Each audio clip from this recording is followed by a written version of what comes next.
사랑 얼마나 크고 놀라운지를, 그 사랑 얼마나 감격하는지.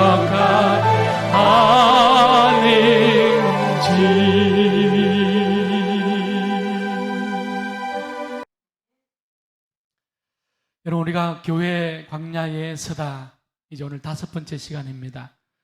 오늘 본문을 통해서 바울은 오늘 이 고린도 교회 교인들을 분류를 하고 있는데, 그것은 헬라인이냐 아니면 유대인이냐, 그러니까 유대인과 이방인으로 구분하고 있지 않아요.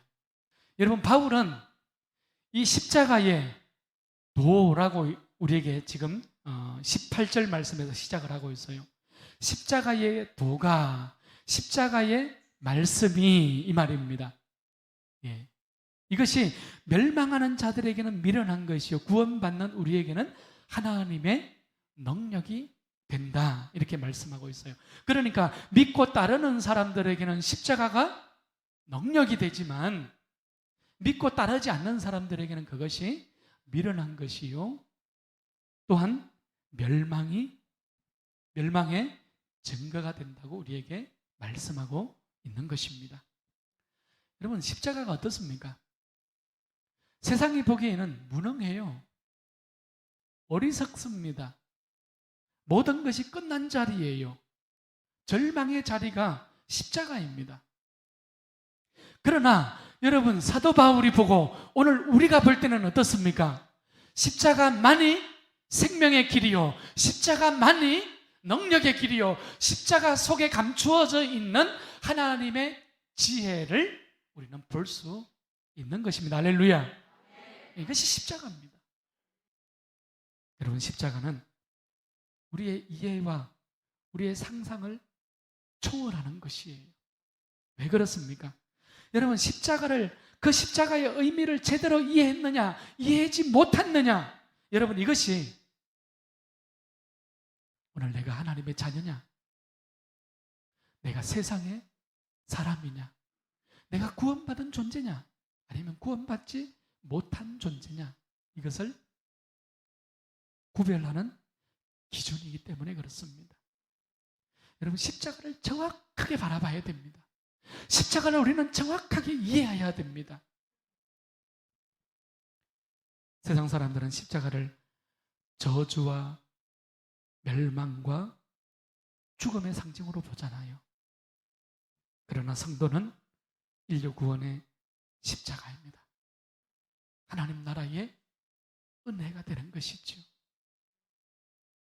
여러분, 거기에 하나님의 놀라운 지혜가 있는데, 오늘 사도 바울은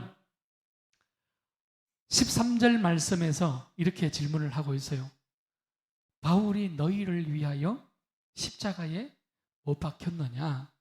그렇지 않다는 거죠, 그죠? 예.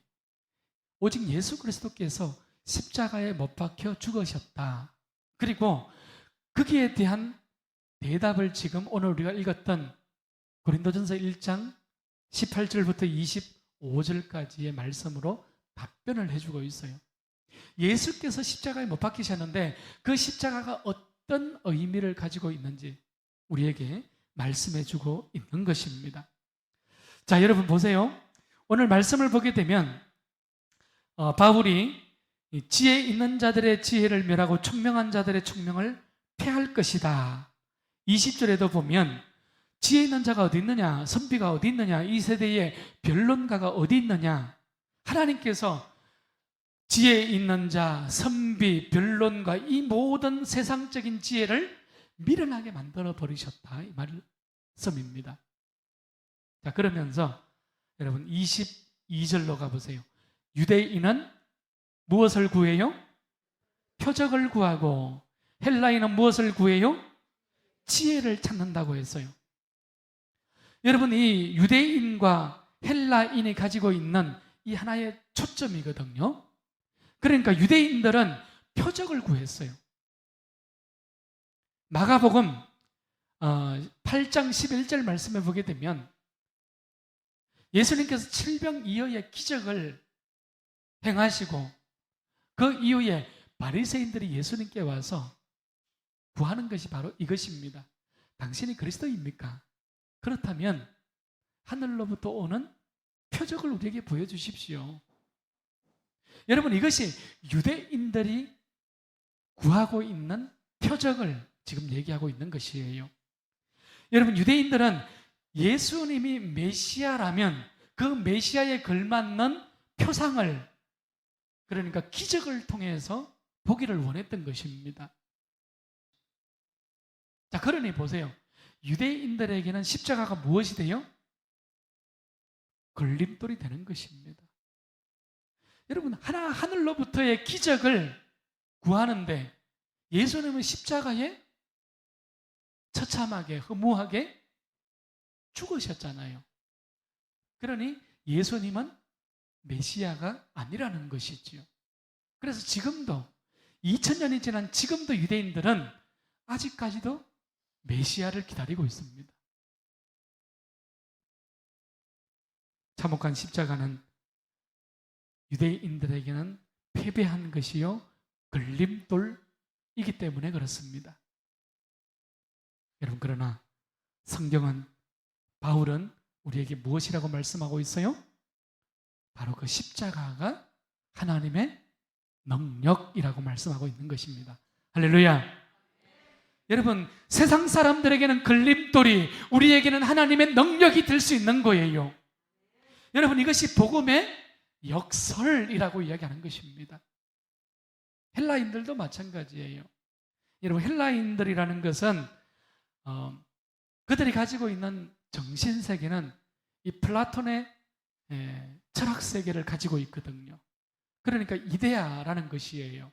조금 더 쉽게 설명을 하면 이 눈에 보이는 모든 것들은 하나의 어떤 무엇인가가, 그것이 무엇인지는 알지 못하지만 무엇인가의 하나의 표상을 통해서 드러난다는 것이에요. 실제가 된다는 것이에요. 그러니까 눈에 보이지 않는 그 영원한 것, 여러분, 그것이 알 수 없는 것이라고 사도행전 17장에 보게 되면 결론을 맺고 있어요. 그때에 사도 바울이 뭐라고 이야기해요? 예수 그리스도의 십자가의 죽음을 이야기하거든요. 조금 더 표현을 직설적으로 하면 지금 사도 바울이 전하고 있는 이 십자가가 헬라인들에게 무엇이 돼요? 헛된 소리가 된다, 이 말입니다. 헛된 소리가 되는 거예요. 그러니까 오늘 성경의 표현으로 하면 십자가는 헬라인들에게 미련한 것이 된다, 이 말이에요. 예. 그러나 바울은 뭐라고 이야기하고 있어요? 십자가가 지혜라고 이야기하고 있는 것입니다. 할렐루야.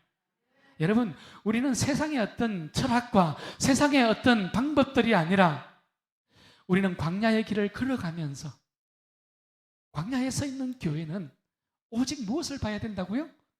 십자가만을 바라볼 수 있어야 합니다. 여러분, 그것이 승리의 길이요, 그것이 오늘 이 시대에 하나님께서 우리에게 주신 믿음의 길이라는 것입니다. 지금 바울은 고린도 교회가 싸우고 문제 가운데에 있는 그 교회 가운데에 어떤 처방을 내리고 있는 거예요? 첫 번째는 무엇이었어요? 예수 그리스도 안에 거하라. 두 번째는 십자가를 바라보라는 것입니다. 십자가는 죽음의 현장이에요. 고통의 현장입니다. 여러분, 십자가가 고통과 죽음을 상징하고 있다는 것은 오늘 나의 고통을, 나의 두려움을, 나의 눈물을 외면하지 않으시는 하나님을 발견하게 하는 것이죠. 여러분, 그 십자가는 오늘 그 고통 속에서도 나와 함께 하시는 하나님을 우리는 찾아볼 수 있게 만드는 거예요. 여러분, 십자가는 새 생명을 주기 위하여서 오늘 죽음의 현장 가운데로 오신 예수 그리스도를 우리는 발견할 수 있게 하는 것이 십자가입니다. 여러분, 십자가는 이 어두운 세상에 눈물로 얼룩진 이 시대에, 그래서 세상의 유일한 희망이 되는 것입니다. 내 인생의 유일한 희망이 십자가가 될 수 있기를 축복합니다. 우리 넓은 공동체가 오직 십자가만을 붙들고 십자가만을 사랑하고 사도 바울처럼 그러한 믿음의 자리로 나아갈 수 있기를 축원합니다. 아멘, 아멘. 주 예수 따라 장 살리로다.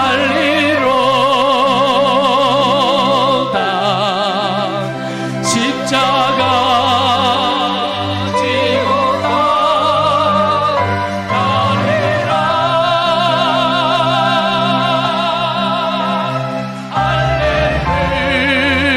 할렐루야. 주를 만나니 영광의 찬송 돌리리.